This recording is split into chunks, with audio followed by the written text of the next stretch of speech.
প্রথমে এরকম একটা ব্যাগ নেবেন বা বস্তা। ওই বস্তাটা একটু মুখটা একটু বড় হলে ভালো হয়। তারপরে এইভাবে বলডাই এটা বলডাই নিলাম। বলডাই নিয়ে এরকম এরকম একটা অন্যরকম সূত্র দেখুন। আর নেই কাঁঠাল পাড়ার ভয়।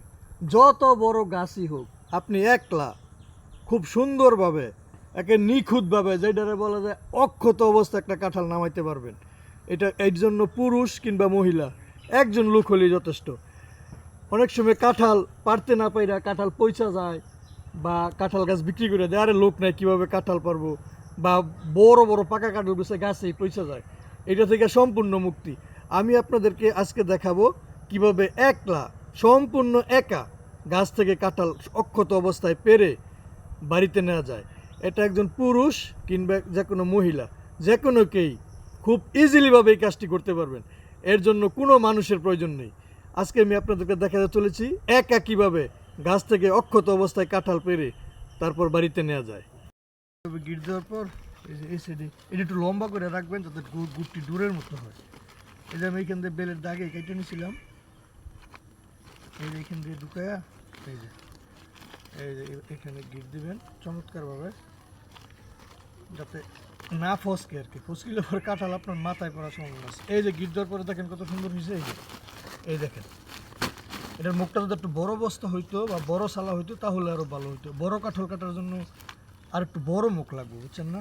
আর এই যে এটা এইখানে একটা গিট্টু দেবেন, এই যে এইভাবে এই দেন গুটি ডোরের মতো হয়েছে। এই যে এইভাবে ঝুলবো।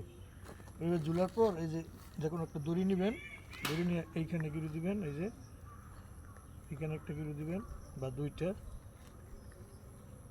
গিরু দেওয়ার পর এই দেখেন সুন্দর কাঁঠাল পাতা জুড়ি হয়ে গেছে।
ঠিক আছে।